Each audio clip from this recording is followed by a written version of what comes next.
Getting split ready. Getting split ready.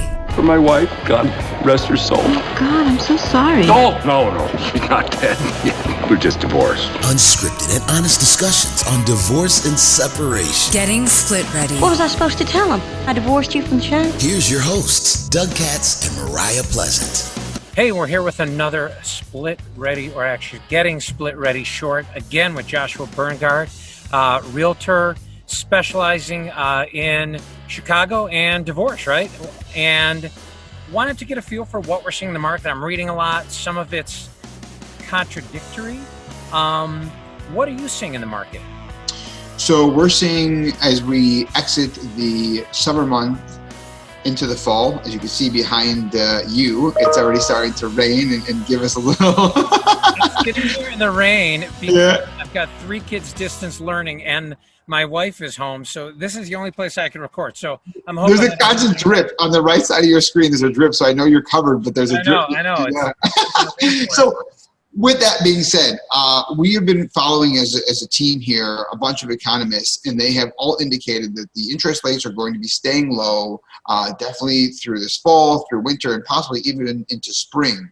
With that being said, we are starting to see, as we always do here in the Illinois area, as the summer and the months get colder, there are starting to be what we call price adjustments. And so the deals are really, really lucky to be had.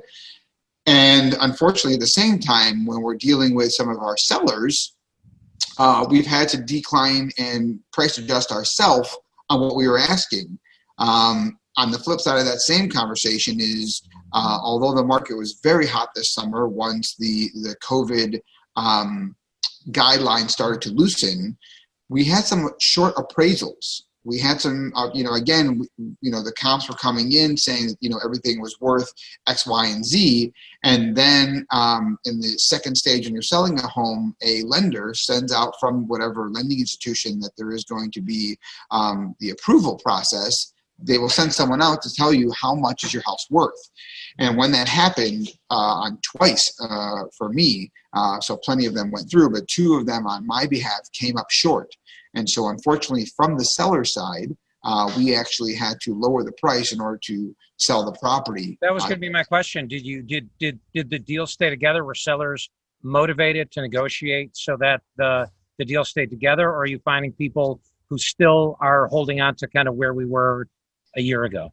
So I will tell you that since we're talking about divorce here, all of my divorce clients, obviously we had a coming to Jesus moment, as I call it, and I kind of explained to them what was going on. And obviously I fought with the bank on actually 3 of my lows, and I won 1, and the other ones had to let go. But with that being said, it was, hey, I'm going to fight this. This is where they're coming. And again, I've had the conversation. But again, some of my individual buyers that were not rushed or any need to sell, they just wanted to because the market was where it was and thought it would be a great time. Some of them have not. They've actually held on to the property. And again, my divorce clients have, obviously, the reason why we're getting the house ready and putting it on the market was because either the judge had pushed us to sell, that was the kind of decision, or again, it was a mutual decision to say, hey, sure, we need to move on. Now, I read there's an article on NPR yesterday, and it was the first time I've ever heard the term Zoomtown instead of Boomtown, I guess. And I've read a lot about New York, but other metropolitan areas. And what I'm hearing is the western burbs, Indiana, are starting to get a little bit of a migration. Are you seeing any of that phenomenon in Chicago? Oh, yes. I have moved about 10% of my clients, believe it or not, in the city limits out of it in the last, literally, which is crazy. We're talking about almost 100 clients of mine. We have moved out of the city. And that is, so they are all trying to get a backyard. They are all trying to be somewhere else. So most definitely, migration is huge. We actually even opened up an office last year in Munster, so right over the border. And so Munster, Dyer, I'm hearing Crown Point, all those areas. Now, question for you. What is that? Obviously, it means buyers who are relocating. have to be ready for bidding wars and high prices in those areas, right? Yeah. Because that's, it's just where people are moving to. What does that mean for buyers, first thing? And then the second part of my question, and I do that, I know I always shouldn't have two-part questions, but I always do, is what does that mean for people moving in and out of the city? Like, how do you manage that? Because people moving out, my guess are you're seeing lower prices and they're having to get a realistic view of what they can afford. But people moving in, are they getting better deals? Okay, let me start off with your last question. So Yeah. people moving into the city, right, are getting much better deals right now. A lot of the high rises downtown, right? We're talking about the Loop, we're talking about West Loop, we're talking about South Loop, we're talking about Gold Coast area, little into Lincoln Park, Lakeview. They've stayed pretty steady, I won't lie. But the actual high rise living of downtown has started number-wise to decrease at a faster pace than I think anything else has. Because again, some people just don't want to live in a building for a few reasons. One, no outdoor space at all. Two, they're paying for amenities at this point in time that they can't use. And so the realization kind of smacked them in the face. They were like, this is horrible. I just wasted a whole year. My monthly assessments, I can't use the gym. I can't use the balcony. I can't use the grills. And that, shackle, if you will, really opened up some people's eyes to say, this is not the life I want. Right. Let's fast forward realistically in about 4 or 5 years when businesses reopen in the city and they now are sick of commuting back and forth. I think there might be a resurge.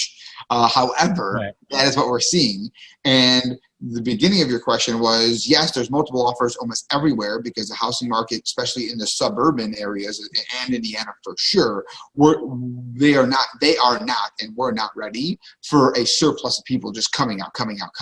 Right. So there was bidding wars everywhere.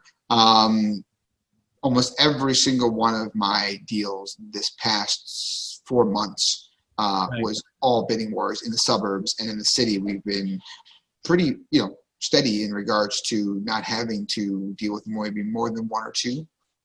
Now, you specifically mentioned COVID.